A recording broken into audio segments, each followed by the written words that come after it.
பிள்ளையார்பட்டி ஸ்ரீ கற்பக பிள்ளையாரை வணங்குகிறேன். ஆதித்யாய சோமாய மங்களாய புதாயச குரு சுக்கிர சனி பயிற்ச ராகுவே கேதுவே நமோ நமது வாழ்க வளமுடன் யூடியூப் சேனல் நேயர்கள் அனைவருக்கும் உங்கள் அஸ்ட்ரோ டிஎஸ் மோகன் ராவின் அன்பான வணக்கம், வாழ்த்துக்கள். இப்போ நாம் இந்த வீடியோவில் என்ன பார்க்க போகிறோம் அப்படின்னா, ஏப்ரல் மாத பலன்கள். வழக்கம் போல தான் 12 ராசிக்கும் தனித்தனி வீடியோ வரும், பாருங்க. இந்த மாதத்தில் கிரகங்கள் எங்கே இருக்கு அப்படிங்கிறத முதல்ல பார்ப்போம். சூரிய பகவான் 14ஆம் தேதி மேச வீட்டுக்கு வந்துடுவார். 13ஆம் தேதி வரைக்கும் மீன வீட்டில் இருப்பார். 14ஆம் தேதி மேச வீட்டுக்கு வந்துடுவார். இது சூரியனுக்கு உச்ச வீடு. மேச வீடு சூரியனுக்கு உச்ச வீடு. குரு பகவான் ஆல்ரெடி இந்த மாத இறுதியில தான் பயிற்சி ஆவார். அது வரைக்கும் அந்த ரிஷபத்தை தான் இருப்பார் அவர். செவ்வாய் பகவான் கடகத்துல தான் பயணம் பண்ணிட்டு இருக்காரு. அது நீச்சம் சொல்றது, அதுக்கு நான் விளக்கம் கொடுக்குறேன். அதே மாதிரி கேது பகவான் இந்த ஏப்ரல் மாதம் முழுவதுமே இங்கே தான் பயணம் பண்ணிட்டு இருக்காரு. அடுத்து சனி பகவான் ஆல்ரெடி மார்ச் 29 மாறிட்டாரு திருக்கணித பிரகாரம். வாக்கிய பஞ்சாங்கம் பிரகாரம் 1 வருஷம் ஆகும். ஆனால் நம்ம சனி மீன வீட்டில் இருக்கிறதா வச்சு தான் நம்ம எடுக்க போகிறோம். ஏன்னா சனி பகவானே ஒரு ஸ்லோ பிளானட் தான், மெதுவா நகருங்கிறாங்க. அது மட்டும் இல்ல, எந்த ஒரு கிரகமும் ஒரு வீட்டுல நகரத்துக்கு முன்னாடியே அதனுடைய பயணத்தை, அதனுடைய வேகத்தை நடத்தும். இப்ப குறிப்பா பாத்தீங்கன்னா ராகு ஏப்ரல் லாஸ்ட் மே மாசம் தான் வருவாரு. ஆனா இப்பவே கும்பத்துல இருக்கிற மாதிரி அதனுடைய வேலையை ஆரம்பிச்சிட்டாரு. அப்படித்தான் கிரகங்களுடைய பயிற்சியே இருக்கு. ஆனா அதெல்லாம் ரொம்ப டீப்பா போனா உங்களுக்கு புரியாது. ஏன்னா நம்ம பேசுறதே கோச்சார பலன்கள் தான். சாதகமா இருந்தாலும் பாதகமா இருந்தாலும் 20% தான். ரொம்ப அக்யூரேட்டா வேணும்னா உங்க இண்டிவிஜுவல் ஜாதகம் தான் கரெக்டா இருக்கும். அதனால நம்ம ரொம்ப டீப்பாலாம் போக வேண்டாம். பொதுவான பலன்கள் இந்த மாசம் இந்த கிரகங்கள் இப்படி இருக்கு. ரைட். இந்த மாசம் என்ன விசேஷம் அப்படின்னா, 11ஆம் தேதி பங்குனி உத்தரம். பங்குனி உத்தரம் அப்படின்னா முருகனுக்கு 6 படை வீடுகள்லையும் நாடு முழுவதும் இருக்கிற முருகன் கோவிலில் மிகப்பெரிய விசேஷம். பால் காவடி, பன்னீர் காவடி, அன்னதானம், நல்ல விசேஷம். அந்த பங்குனி உத்தரத்தை கொண்டாடக்கூடிய நமது நாட்டு மக்கள் அனைவருக்கும் நம்மளுடைய பணிவான அன்பான வணக்கம், வாழ்த்துக்கள். அந்த முருகன் அருள் அத்தனை பேருக்கும் கிடைக்கணும்னு நானும் வேண்டிக்கிறேன். அடுத்து பார்த்தீங்கன்னா 14ஆம் தேதி தமிழ் சித்திரை வருடப்பிறப்பு, வருஷ பிறப்பு, விசுவாவுச வருஷம் அப்படின்னு இதுக்கு பேரு. இந்த தமிழ் புத்தாண்டு நாட்டு மக்கள் அனைவருக்கும் நல்லதே நடக்கணும்னு உங்களுக்காக நான் வணங்கும் அந்த அண்ணாமலையார் உண்ணாமலை தாயை வேண்டுகிறேன். அடுத்து பார்த்தீங்கன்னா 30ஆம் தேதி அட்சய திருத்தியை. அட்சயம்னா அள்ளக்கூடியது, வளரக்கூடியதுன்னு அர்த்தம். அட்சய திருதி அன்னைக்கு தங்கம் வாங்கினா தங்கம் மலரும் சொல்றது. அட்சய திருதி அன்னைக்கு தங்கம் மட்டும் இல்லை, வீட்டுக்கு தேவையான சுப பொருள் எது வாங்கினாலும் வளரும். இன்னைக்கு தங்கம் விற்கிற விலைக்கு கிட்டக்கே போக முடியாது. இருந்தாலும் வாய்ப்பு இருக்கிறவங்க, விருப்பம் இருக்கிறவங்க தங்கம் வாங்குங்க, வெள்ளி வாங்குங்க, இல்லை வேற ஏதாவது சுப பொருட்கள் வீட்டுக்கு வாங்குங்க. அந்த அட்சய திருதிய வாழ்த்துக்களும் நம்மளுடைய யூடியூப் நேயர்களுக்கு வழங்குகிறோம். அடுத்த நேயர்கள் இப்போதான் நம்மளுடைய சேனலை முத பார்க்குறீங்கன்னா சப்ஸ்கிரைப் பண்ணிக்கோங்க, லைக் பண்ணுங்க, உங்கள் உறவினர் நண்பர்களுக்கு சொல்லுங்க.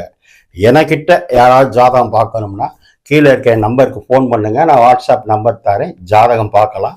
இப்போ நம்ம அந்த வீடியோக்குள்ள விரிவாக போவோம்.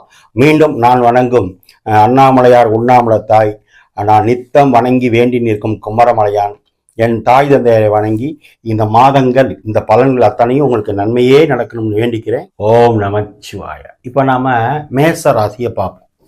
மேச ராசி அப்படின்னா நிர்வாக திறமை உள்ள ராசி. மேச ராசி எல்லாத்துலேயும் நம்பர் 1 இருக்கணும் அப்படின்னு நினைக்கிறது யாருன்னா மேச ராசி தான்.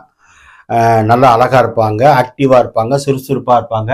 இவங்க குடும்பத்துல நிறைய பேர் பார்த்தீங்கன்னா ஆசிரியர் இருப்பாங்க, இராணுவம், போலீஸ், அரசு உயர் அதிகாரியா இருப்பாங்க. சரி, இப்போ இந்த மேசராசிக்கு இந்த ஏப்ரல் மாசம் எப்படி இருக்குன்னா, சூரியன் ராசியில உச்சமா இருக்கார். இந்த சூரியன் யாரு? 5ஆம் வீட்டு அதிபதி. 9 கிரகங்களின் நவ கிரகங்களின் தலைவன் யாருன்னா சூரியன் தான். அவர் உச்சமா இருக்காரு. பரமசிவன் கழுத்திலிருந்து பாம்பு கேட்டது, கருடா சௌக்கியமான். பரமசிவன் கழுத்துல இருந்து பாம்பு என்ன கேட்டுச்சான்? கருடனை பார்த்து, கருடா சௌக்கியமானுச்சான். ஏன்? அது இருக்கிற இடம் பரமசிவனுடைய கழுத்து தலைப்பகுதி. அந்த பரமசிவனே உங்க ராசியில இருக்கார். அந்த சிவனே ராசியில உச்சமா இருக்கார். அப்படின்னா இந்த 12 கட்டத்தை பத்தியும் நீங்க கவலைப்பட வேண்டியது இல்லை, 9 கிரகங்களை பத்தியும் கவலைப்பட வேண்டியதில்லை. ஏன்? தலைவனே உங்க வீட்டுல இருக்காரு. அப்போ நீங்க நினைச்சதெல்லாம் நடக்குமுங்க உங்க கண்ணு முன்னாலே இந்த மாசம். என்னென்ன நடக்கும் அப்படின்னா 3-6 கூடிய புதன் மறைஞ்சதுனால, அது சனி பகவானோட சேர்ந்ததுனால இந்த மாதம் பள்ளி மாணவர்களுக்கு நல்ல மதிப்பெண் கிடைக்கும். ஏன்னா 6ஆம் இடம் என்பது நீங்க எடுக்கிற மார்க், மதிப்பெண், பர்சன்டேஜ். அது மறைஞ்ச சுக்கிரன் சனி ராகுவோட சேரும்போது பரீட்சை எழுதுறவங்களுக்கு நல்ல பர்சன்டேஜ் கிடைக்கும். அதாவது பரீட்சை எழுதியிருந்தீங்கன்னா உங்களுக்கும் நல்ல மதிப்பெண் கிடைக்கும். ஒரு பாயிண்ட். புதன்னா கல்விக்குள்ள கிரகம் பெரும்பாலும். அது மட்டும் இல்ல, சூரியன் உச்சம். அப்போ யாராவது அரசாங்க தேர்வு எழுதிட்டு இருந்தீங்கன்னா 12 ராசியில இருக்கிறவங்க அத்தனை பேருக்குமே சிறப்பு. அதுல மேச ராசிக்காரங்களுக்கு இன்னும் கூடுதல் சிறப்பு. ஏன்? சூரியன் உச்சம். அரசு தேர்வு எழுதினவங்களுக்கு அல்லது அரசாங்க வேலைக்கு முயற்சி பண்றவங்களுக்கு இந்த மாதம் வெற்றி வெற்றி வெற்றி. அடுத்து சுக்கிரனும் குருவும் பரிவர்த்தனை ஆயிருக்காங்க. குரு வீட்டுல சுக்கிரன், சுக்கிரன் வீட்டுல குரு. அப்ப பணத்துக்கு தட்டுப்பாடு இல்லை. 12ஆம் வீடு தூக்கம், வெளிநாடு, அயன சயன போகஸ்தானம், சேமிப்பு, விரயம். 2 12 தான். அங்க எத்தனை கிரகம் இருக்கு? 4 கிரகம் இருக்கு. அப்ப விரயம் இருக்கானா? இருக்கு. பொதுவாகவே சனி 12ல இருக்கும்போது மேசராசிக்கு 7.5 சனி. 30 வயசு கீழே இருக்கவங்களுக்கு, 30 வயசுக்கு மேல இருக்கவங்களுக்கு பொங்கு சனி வரலாம், தப்பு இல்லை. ஆனா நான் சொன்ன மாதிரி குரு சுக்கிரன் பரிவர்த்தனை என்பது சுப விரயம்.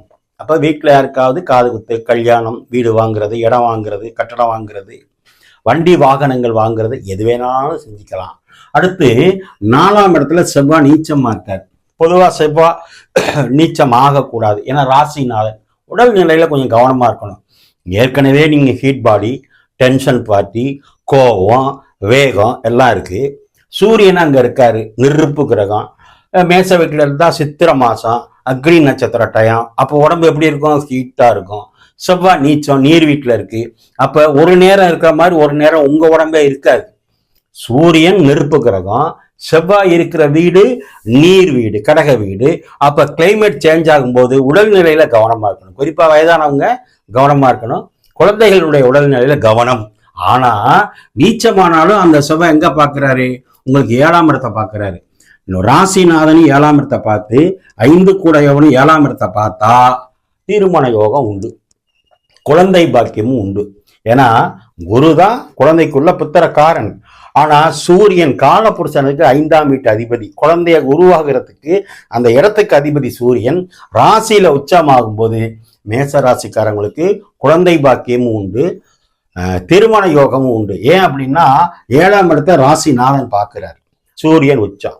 அப்ப இந்த மாதம் முழுவதும் மேச ராசிக்காரங்க 7.5 சனின்னு பயப்பட வேண்டாம், மற்ற கிரகங்களை பத்தி கவலைப்பட வேண்டாம். மிகப்பெரிய வெற்றியை உங்க வயசுக்கு தகுந்த மாதிரி செய்ய போறீங்க, வெற்றி அடைய போறீங்கன்னு அர்த்தம். 2ல இருக்க குரு பகவானை பத்தி ஏற்கனவே சொல்லியிருக்கேன். இந்த மாசம் முழுவதும் கிட்டத்தட்ட அவர் அங்கதான் இருப்பார். இந்த மாசம் பணம் தட்டுப்பாடு இருக்காது, வருமானம் குறைவு இருக்காது. ஆனா ஒரு வகைக்கு சனி 12ல மறைஞ்சாலும் அவர் 11 கூடிய பாதகாதிபதி மறைகிறதுனால 11ன்னா உங்க அண்ணனை சொல்றது அல்லது அக்காவை சொல்றது அல்லது உங்க சித்தப்பாவை சொல்றது 12ல மறையும் போது அவர்களுக்கு வருமானமோ அல்லது உடல்நிலை பாதிப்பு ஏற்படும், அல்லது உங்களுக்கும் உங்க சித்தப்பாவுக்கும் உங்களுக்கும் உங்க அண்ணனுக்கும் மன வருத்தமோ ஒரு மனக்கசப்போ வர்றதுக்கு வாய்ப்பு இருக்கு. ஆனா சனி 2ஆம் இடத்தை பார்க்கிறாரு.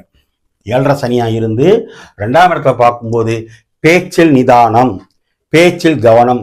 சனியும் 3ஆம் பார்வையா பார்க்கிறாரு, ராகு பகவானும் 3ஆம் பார்வையா பார்க்கிறாரு.